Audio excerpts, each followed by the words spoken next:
Politics में जो परिवारवाद का चलन है इसको किस रूप में देखते हैं? अभी हाल में जैसे लालू जी ने पर्सनल मोदी पे अटैक किया, इनका खुद का परिवार नहीं है, वो क्या? देखिए, लालू जी के बयान पर कोई टीका टिप्पणी करना बेईमानी है। लालू जी अपने बयानों और इस तरह के वक्तव्यों के लिए जाने जाते हैं। जहां तक परिवारवाद का सवाल है, बिल्कुल ये बहुत बड़ा घुन है, दीमक है, जो राजनीति को सिरे से बर्बाद कर रहा है। राजनीति ही नहीं, किसी भी क्षेत्र में अगर आप परिवारवाद ही कर देंगे कि सिर्फ नेताओं के बच्चे ही नेता बनेंगे, तो उससे तो आपने लोकतंत्र को ही खत्म कर दिया। लालू जी और मोदी जी की बात छोड़ दीजिए, हम आपको बिहार का एक आंकड़ा देते हैं जो मोदी जी नहीं बोल रहे हैं। बिहार में पिछले 30 वर्ष में जितने लोग सांसद और विधायक बने हैं, किसी भी दल से बने हो, वो सिर्फ और सिर्फ 1250 परिवार के लोग ही यहाँ विधायक और सांसद बने हैं। दल कोई भी हो, आप लालू जी के परिवार, रामविलास जी के परिवार की बात करते हैं, आप अपने स्तर पर देख लीजिए, कोई ऐसा विधानसभा नहीं है, कोई ऐसा लोकसभा नहीं है जहां 2, 4, 5 परिवारों का दबदबा नहीं है। मैं अभी आपको एक उदाहरण देता हूं। मोदी जी को अभी आ रहे हैं चंपारण में, तो उनको इस पर बयान देना चाहिए। परिवारवाद के खिलाफ में है भाई। बिहार में भाजपा का अध्यक्ष कौन है? सम्राट चौधरी जी। सम्राट चौधरी कौन है? इनके बाबूजी हैं शकुनी चौधरी। आप बिहार के होने के नाते इस बात को समझिए, इतने हल्के में मत समझिए कि इनके बाबूजी थे तो हम परिवारवाद की बात कर रहे हैं। परिवारों का कैसे यहाँ के राजनीति पर कब्जा है, मैं वो समझा रहा हूँ। जब इस राज्य में कांग्रेस का शासन था तो शकुनी चौधरी जी उस समय विधायक और मंत्री थे। जनता कांग्रेस से नाराज हुई, लालू जी का शासन लेकर आई, तो शकुनी चौधरी जी लालू जी के भी शासन में विधायक और मंत्री बन गए। जनता लालू जी से नाराज हुई, नीतीश जी का शासन लेकर आई, तो शकुनी चौधरी जी नीतीश जी के भी सरकार में विधायक और सांसद, विधायक और मंत्री बन गए। जनता ने जब नीतीश कुमार को हराया, मांझी जी मुख्यमंत्री बने, तो शकुनी चौधरी जी उसमें भी विधायक और मंत्री रहे। और आज अगर भाजपा को वोट पड़ रहा है तो भाजपा को भी कोई दूसरा व्यक्ति नहीं मिला, उसको भी शकुनी चौधरी का लड़का ही मिला। तो आप समझ रहे हैं कि हम कांग्रेस को हराए, लालू जी को हराए, नीतीश को लाए, मांझी को लाए, भाजपा को लाए, लेकिन एक ही परिवार है जो कि रूल कर रहा है। तो ये आंकड़ा याद रखिए, कोई नेता, कोई दल ये बताता नहीं है। बिहार की आबादी है 13 करोड़, यहाँ 3.5 करोड़ परिवार रहते हैं, और पिछले 30 वर्ष में कांग्रेस, जदयू, आरजेडी, रामविलास जी की पार्टी, लेफ्ट की पार्टी, सबको, भाजपा, सबको जोड़िएगा तो 3.5 करोड़ परिवारों में सिर्फ 1250 परिवार के लोग ही यहाँ विधायक सांसद बने हैं। होता यह है कि जब जिस दल का हवा चला उसी में सब जाकर बैठ गए। जनता लाचार है, नए आदमी को अवसर ही नहीं है। विधायक का लड़का ही विधायक बनेगा, पैसे वाले का लड़का, मंत्री जी का लड़का मंत्री बनेगा, और जो बिहार के बच्चे हैं उनको अवसर ही नहीं है। अगर आपको राजनीति करनी है, आप बहुत काबिल है, तो जाके झंडा ढोइए, संगठन का काम लीजिए। चुनाव लड़ने का, विधायक सांसद बनने का आपको अवसर नहीं। इसीलिए जन सुराज में आपने ये इस परिकल्पना का हिस्सा है, 1 लाख बच्चों को, आपने सहरसा में भी देखा होगा, मैंने क्लब बनवाना शुरू किया है। हर पंचायत से 8 से 10 बच्चों को, जिनके बाबूजी बड़े आदमी नहीं है, जिनके बाबूजी विधायक, मंत्री, सांसद नहीं है, ऐसे बच्चों को जन सुराज चिन्हित कर रहा है, उनको प्रशिक्षित कर रहा है, इस लक्ष्य से कि अगले 3 से 5 वर्ष में इनका प्रशिक्षण और चुनाव लड़ने की व्यवस्था उनकी योग्यता के अनुसार जन सुराज से किया जाएगा, ताकि ये बच्चे आए, राजनीति में मुखिया बने, वार्ड सदस्य बने, प्रमुख बने, विधायक क्षमता हो तो विधायक, मंत्री बने, ताकि इन परिवारों का वर्चस्व खत्म हो। ये बहुत बड़ी परेशानी का कारण है, और सिर्फ नारेबाजी करने से और आक्षेप लगाने से नहीं होगा। भाजपा के आज जितने 75 विधायक हैं बिहार में, वो भी आप देखिएगा, वो सब किसी न किसी परिवार का ही आदमी है। तो एक दूसरे पर दोषारोपण, ये पूरी व्यवस्था को ही घुन लग गया है। आप जरा समझिए, अगर गावस्कर का लड़का ही क्रिकेट खेलेगा तो आप और हम सचिन तेंदुलकर को कहाँ देखते? अगर सचिन तेंदुलकर का लड़का ही क्रिकेट में रहेगा तो विराट कोहली और रोहित शर्मा कहां से आएंगे? अगर विराट कोहली का लड़का ही क्रिकेट खेलेगा तो नए लड़के सूर्य कुमार यादव कहां से आएंगे? लोकतंत्र को इन लोगों ने, इन दलों ने खत्म कर लिया है। कुछ परिवारों ने कब्जा कर लिया। और सिर्फ ये दल विशेष की बात नहीं है। अब ये बात नहीं रह गई कि खाली कांग्रेस में परिवारवाद है कि लालू जी में परिवारवाद है। इसका जड़ इतना नीचे फैल गया है कि हर आदमी चाहता है मैं विधायक रहूं, मेरे बाद मेरा बच्चा बनेगा। कोई आदमी इससे अछूता नहीं है, कोई दल अछूता नहीं है।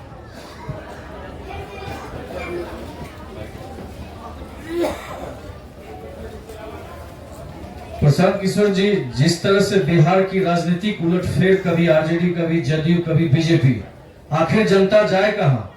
गांव का विकास नहीं हो रहा है, जिला का विकास नहीं हो रहा है, आखिर किस पर विश्वास करे जनता? जनता हमेशा ठगा जा रहा है। नहीं, देखिए, जो उलटफेर की बात कही आपने, उलटफेर राजनीति में कई लोग कहता है भाई तो राजनीति में चलता ही रहता है। उलटफेर नेताओं का दल बदल लेना, पाला बदल लेना, ये कोई बहुत नई बात नहीं है। नई बात ये हुई है कि नीतीश कुमार ने इसको नया आयाम दे दिया। पलटने को एक नया राजनीतिक पलटीमार बनने का एक नया आयाम नीतीश कुमार ने बना दिया। आपको हमको लग रहा है कि अरे अभी महागठबंधन में थे, भाजपा में आए हैं। आपके लिए फिर एक नया आंकड़ा दे देता हूं। पिछले 10 वर्ष में नीतीश कुमार का ये 7वां प्रयास है, 7वां पलटी मारे, 7वां नया सरकार का प्रयास है। गिन लीजिए, 2012-13 में नीतीश कुमार जो महागठबंधन की एनडीए की सरकार में थे, जब मोदी जी को चेहरा बनाया गया तो 2013 में उस गठबंधन को नीतीश कुमार ने तोड़ा और माइनॉरिटी की गवर्नमेंट चलानी शुरू की। वो पहला प्रयास था। वो माइनॉरिटी की गवर्नमेंट हार गई लोकसभा में, तो उन्होंने मांझी जी को मुख्यमंत्री बनाया। वो दूसरा प्रयास था। फिर मांझी जी को हटाया, 8 महीने के बाद खुद मुख्यमंत्री बन गए। ये तीसरा गवर्नमेंट बना। फिर महागठबंधन बनाकर चुनाव लड़े, वो चौथा हुआ। फिर महागठबंधन को छोड़कर एनडीए में भाग गए, वो 5वां हुआ। फिर एनडीए को छोड़कर महागठबंधन में भागे, वो 6वां हुआ। और फिर अभी छोड़कर वापस भाजपा में भागे। 10 वर्ष में 7 बार नीतीश कुमार पलटी मारे, या इन्होंने सरकार का स्वरूप बदला बिना वोटरों के सहमति के। अब नीतीश कुमार इस देश के सबसे बड़े पलटूमार राजनीतिज्ञ है, राजनेता है। ये तो बात सर्वविदित है, इस पर अब चर्चा भी लोग नहीं कर रहे। जैसे बिहार में शराबबंदी इतना फेल है कि कोई शराबबंदी पर सवाल भी नहीं कर रहा, तो नीतीश कुमार के पलटने पर कोई सवाल लोग नहीं उठा रहे। सवाल ये उठ रहा है कि भैया नीतीश कुमार तो पलटीमार हैं, लेकिन वो पलटीमार इसलिए बने हुए हैं कि जो दूसरे जो दल है, भाजपा और आरजेडी, ये भी उतने ही बड़े पलटीमार हैं। अब भाजपा को आप देख लीजिए, अभी कुछ ही महीना पहले अमित शाह आकर लौरिया में, हमको लगता है पश्चिम चंपारण में आकर चिल्ला कर बोले कि नीतीश के लिए है भाई जनता बिहार की सुन लो। किसी ने पूछा नहीं था, बिहार के पत्रकारों ने उनसे पूछा नहीं था, खुदे खड़ा होकर चिल्ला रहे थे, बिहार की जनता सुन लो, नीतीश के लिए सारे दरवाजे भाजपा के बंद हैं। चुनाव के बाद कोई सवाल ही नहीं पैदा होता है। चुनाव के बाद तो छोड़िए, चुनाव से पहले ही अपना उसको वापस ले लिए। ये आपको क्या दिखाता है? तो मजाक में लोग कह रहे हैं नीतीश कुमार अमित शाह दरवाजा तो ठीक है बंद किए थे, छिटकिनी लगाना भूल गए थे। ये बिहार की दुर्दशा क्यों है? ये बिहार की दुर्दशा इसलिए कि लोगों को 40 सांसदों का लालच है। हम लोग के लिए 40 सांसद ही हम लोग की दुर्गति का कारण बन गए। अफ्रीका में लोग बताते हैं कि जिस देश के पास जितना ज्यादा खनिज है, वहां उतना लूटमार है, उतना ज्यादा गरीबी है, क्योंकि उसी खनिज को लूटने के लिए सब गलत काम किया जाता है। बिहार की वही दशा है। यहाँ से 40 सांसद जीत कर दिल्ली जाता है, तो उस 40 सांसद के लालच में नेता और दल कुछ भी करने को तैयार है। आपने देखा वो दौर जब कांग्रेस ने इस पूरे राज्य को लालू जी के हवाले कर दिया। ऐसा नहीं कि कांग्रेस को मालूम नहीं था, दिल्ली में बैठे हुए लोगों को मालूम नहीं है कि बिहार में कितनी गरीबी, बदहाली या जंगल राज है। तो इसलिए उन्होंने आंख बंद किया कि लालू जी यहाँ जो करना है करते रहे, 20-25 सांसद हमारा जीत कर यूपीए में बना रहे। यही काम आज भाजपा कर रही है। जिस तरह बिहार को लालू के हवाले करके कांग्रेस ने छोड़ दिया था, उसी तरह भाजपा 30-35 सांसदों के लालच में नीतीश के हवाले करके और दिल्ली में बैठे हुए। यहाँ जितने लोग बैठे हैं जरा समझिए, भाजपा वो दल है जो दूसरे दलों को तोड़कर माइनॉरिटी में रहता है तो सरकार बनाता है। बिहार में वो सबसे बड़ा दल है, उनका 75 विधायक है, लेकिन वो मुख्यमंत्री नहीं बनते, सरकार नहीं बनाते, वो नीतीश जी को बनाते हैं। ऐसा क्यों? ऐसा इसलिए कि समीकरण कहीं गड़बड़ा ना जाए। 35 को सांसद जो दिल्ली में गया है उस पर आंच न आ जाए। बिहार अगर कत्लखाना में जाता है तो जाए, और बिहार की गरीबी का हम मजाक उड़ाए। बिहार के लड़के जाकर गुजरात में नौकरी मजदूरी करें तो उसको लाठी से मारे, गाली दे, बिहारी कहे।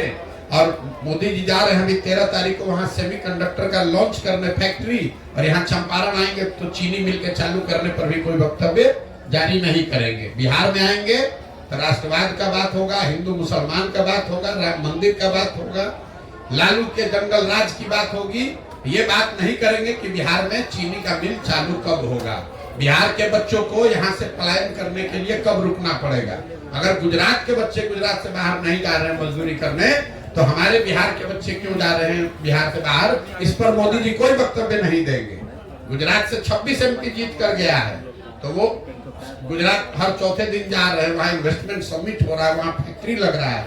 और बिहार से हम लोग 39 सांसद जिताए हैं, हम लोग को कोई पूछने वाला नहीं है। इसके लिए दोषी मोदी जी नहीं है, इसके लिए दोषी हम और आप हैं, क्योंकि उनको मालूम है बिहार में काम हो चाहे नहीं, यहाँ का आदमी अभी 6 महीने के बाद वोट होगा, चाहे मन से या बेमन से, विकल्प के अभाव में उसी मोदी जी उसी भाजपा को फिर जाकर बोरा में भर के हम लोग वोट देंगे, और हम लोग के लड़के बोरा अपने पीठ पर उठाएंगे, जीवन भर मजदूरी करेंगे।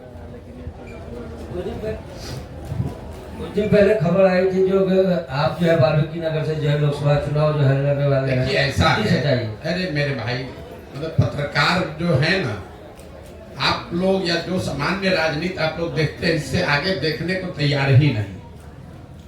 जब हमारा दल ही नहीं है, हमको वाल्मीकि में हमको इतने चुनाव लड़, हमने घोषणा एक बार मुंह से जो निकाल दिया उससे आगे पीछे नहीं हट सकते, दुनिया कोई ताकत नहीं हटा सकती है। 2017-18 में हमने कहा हुआ है कि 10 साल तक किसी भी लोकसभा या राज्यसभा में जाने का सवाल नहीं है। हमको अगर लोकसभा राज्यसभा में जाना है तो उसके लिए हमको वाल्मीकि नगर जाना पड़ेगा। जिस राज्य से आप कहिएगा वहां से हम जीत के कल सदन में चले जाएंगे। कोई पार्टी अपने यहाँ जिता के भेज देगी, लड़ने की जरूरत नहीं है, कोई राज्यसभा से नॉमिनेट करके भेज देगा। हमारी उसमें कोई दिलचस्पी नहीं है। पता नहीं कौन पत्रकार चला रहा है, बिना सोचे समझे वाल्मीकि नगर से लड़ रहे चुनाव। मेरे भाई, अगर हमको चुनाव लड़ना होता तो उसके लिए हमको पदयात्रा करने और वाल्मीकि नगर जाने की क्या जरूरत है? हम बंगाल से लड़ जाएंगे, आंध्रा से लड़ जाएंगे, वहीं से लड़ के जीत के जाए, बिना मेहनत को दूसरे लोग जिता के भेज देंगे। फालतू बात है। जब हमने कहा हुआ है कि हमको कोई दल से, राजनीति से, चुनाव से अभी मतलब नहीं है, हम जो काम कर रहे हैं लोगों को भरोसा ही नहीं है। इसलिए नहीं कि उनको हम पर भरोसा नहीं है, क्योंकि आपको इतना आदत लग गया है। कर नेता यहाँ रहे तो कह न रहे, देखिए नहीं चलेंगे थोड़े। हम आपको कह रहे हैं कि नहीं दल बनाएंगे। 18 महीने से चल रहे पैदल घर परिवार छोड़ के। अगर हमको चुनाव लड़ना होता, यहाँ तो बिहार में एक दिन में दल बना लेता है। तो यहाँ बिहार के भैया नेता को दल बनाने आ रहा है, हमको नहीं समझ है दल कैसे बनता है। उसके लिए 18 महीना हमको पैदल चलने की क्या जरूरत है? जब जो बात हमने कही है, जब तक बिहार को सुधारने के नजरिए से इस 3 उद्देश्य को लेकर घर से निकले हैं, इसको पूरा करने के लिए पूरा समाज में बिहार में पैदल न चलने, मत न ले, इसकी नई व्यवस्था न बना ले, तब तक इस लक्ष्य से हटने का सवाल ही नहीं पैदा होता है। धरती इधर की उधर हो जाए, मैं हटने वाला नहीं हूँ। आप ये जानते नहीं मैं जितना जिद्दी आदमी हूँ। एक बार मैंने मन में ठान लिया तो कोई नहीं हटा सकता है। नीतीश कुमार बुला के ऑफर दे दे कि भाजपा दे दे कि कांग्रेस दे दे, हम इससे हटने वाले नहीं हैं। हमने सब 10 वर्ष संयुक्त राष्ट्र संघ में काम किया, 10 वर्ष चुनाव का काम कराया राजनीति का। उसके बाद अब तय किया है कि अब मेरे जीवन का लक्ष्य है बिहार में सुधार, और इसमें 5 वर्ष लगे, 10 वर्ष लगे, 20 वर्ष लगे, पीछे हटेंगे नहीं। यहीं पर ये व्यवस्था खड़ा करेंगे। और आप इत्मीनान रखिए, धीरज रखिए, 2 वर्ष 3 वर्ष में आपको ये व्यवस्था बनती हुई दिखेगी। उतनी मेहनत ईमानदारी से उतनी मेहनत करेंगे कि वो व्यवस्था सुधरे।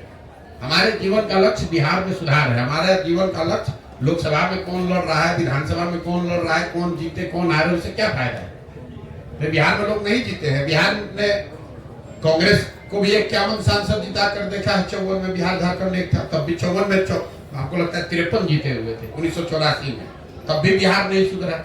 आज 54 में 51 बिहार झारखंड में मोदी जी का जीता हुआ है, तब भी बिहार नहीं सुधरा।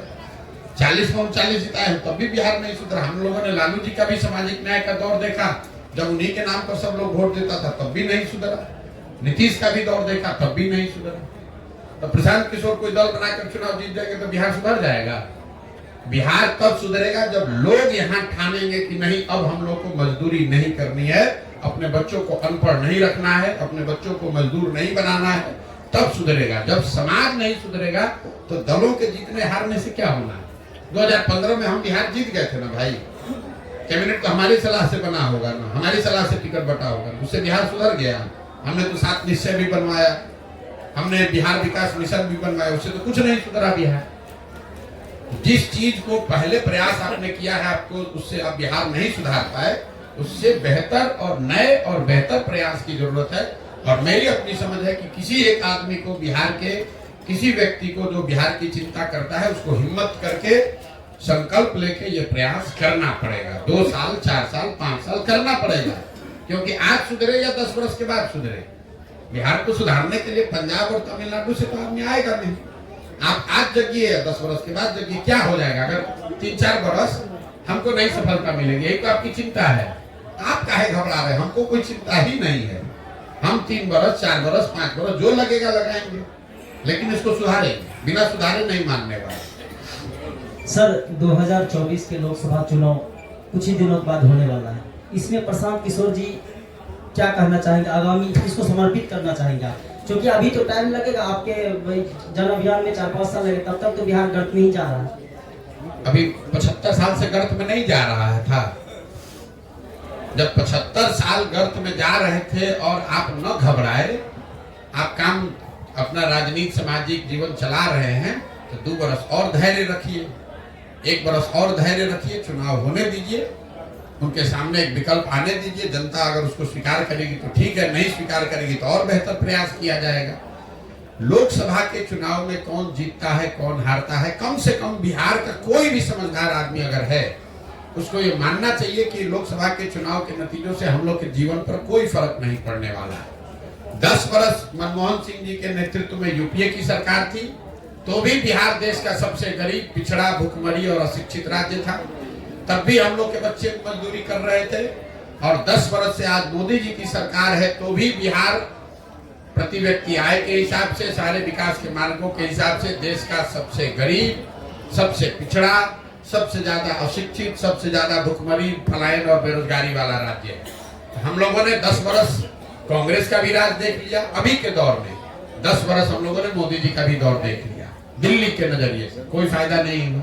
इसी तरीके से बिहार में आप देख लीजिए, आपने 15 वर्ष लालू जी का भी राज देख लिया, अभी 18 वर्ष से हम लोग नीतीश जी भाजपा का भी राज देख रहे हैं। बिहार की स्थिति नहीं बदली है। अगर नहीं बदली है तो कुछ नया बेहतर प्रयास होना चाहिए। मैं आपको तमिलनाडु का उदाहरण देता हूँ। जब देश आजाद हुआ तो तमिलनाडु और बिहार बराबर का राज्य था, विकास, सामाजिक, आर्थिक नजरिए से दोनों बराबर के राज्य थे। तमिलनाडु में 1970 के बाद से कांग्रेस का शासन नहीं है, कांग्रेस पार्टी वहां सरकार में नहीं आएगी, भाजपा तो वहां है ही नहीं। और आज तमिलनाडु बिहार से 6 गुना ज्यादा बड़ा राज्य है। तो उसको मोदी जी सुधार दिए कि गांधी परिवार ने सुधार दिया? तमिलनाडु को तमिलनाडु के लोगों ने सुधारा, भाजपा और कांग्रेस ने नहीं सुधारा। उसी तरह बिहार को बिहार के लोग सुधारेंगे। जब आप और हम नहीं सजग होइएगा तो मोदी जी और राहुल जी के आने से क्या होगा, लालू जी के आने से क्या होगा? मोदी जी देश के प्रधानमंत्री हैं, गुजरात के भी प्रधानमंत्री हैं, बिहार के भी प्रधानमंत्री हैं। गुजरात में तरक्की हो रही है और बिहार में लड़के पलायन कर रहे हैं। गुजरात में फैक्ट्री लग रही है और हम लोग यहाँ से मजदूर बनकर जा रहे हैं। कोई ये नहीं पूछने वाला है कि भाई अगर मोदी जी इतने ही बड़े विजनरी हैं, वो गुजरात में इतना तरक्की करा दिए तो बिहार में करा के दिखा दे। गुजरात में 100 फैक्ट्री लग रहा है, 5 को यहीं पर शुगर मिल, चीनी मिल चालू करा के दिखा दे। क्यों नहीं लगा रहे? नेता भी ये जानता है कि पब्लिक क्या चाहती है, हम क्यों ज्यादा काम करेंगे भाई। उनको मालूम है बिहार की जनता को फैक्ट्री लगाइए, चाइना लगाइए, भोटवा देने करेंगे। गुजरात में अगर तरक्की नहीं होगी तो गुजराती उनको पहले छोड़ देगा। गुजरात में अगर तरक्की न हो, गुजरात के मोदी जी प्रधानमंत्री हैं गुजरात से, और 2017 के विधानसभा में करीब करीब भाजपा को गुजरात के लोगों ने हरा दिया था। लेकिन बिहार में कोई चिंता की जरूरत नहीं है। जाति, धर्म, मंदिर, मस्जिद, 5 किलो अनाज का नारा बुलंद है, वोट बोड़ा में भर के हम लोग देते रहेंगे। तो जब आपको हमको अपने और अपने बच्चों की चिंता नहीं है तो मोदी जी और लालू जी आपके बच्चे का चिंता क्यों करेंगे? देखिए तेजस्वी जी घूम रहे हैं और डंके की चोट पर कह रहे हैं कि हम ही बिहार को सुधारेंगे। कोई नहीं पूछने वाला है मेरे भाई, तुम 15 साल तुम्हारे माता पिता थे यहाँ पर मुख्यमंत्री, बिहार को गर्त में ले जाने वालों में एक कंधा आपके लोगों का भी था। अभी आप 1.5 बरस नीतीश जी के साथ थे तो कौन सा आपने बिहार में क्या सुधार कर दिया? कौन सा रोड बनवा दिया? पथ निर्माण मंत्री थे। कौन सा अस्पताल आपने सुधार दिया? आप स्वास्थ्य मंत्री थे। पूरे गांव में जो दुर्दशा है नाली गली का, ये ग्रामीण कार्य मंत्री आप लोग भी ध्यान नहीं देते हैं, तेजस्वी यादव ही थे। ये शहरों की जो दुर्दशा है, शहरी विकास मंत्री खुद तेजस्वी यादव थे। कोई नहीं पूछने वाला है कि भाई शहरी विकास मंत्री के तौर पे कौन से शहर को सुधार दिए? बताओ, माँ बाप का तो छोड़ो, अपना बताओ भाई, तुमने कौन सा सुधार दिया? कौन सा अस्पताल तुमने सुधार दिया? कौन सी व्यवस्था सुधार दी? कौन सा ग्रामीण सड़क पहले के मुकाबले कम बन गया, ज्यादा बन गया? ये तो पूछना है नहीं।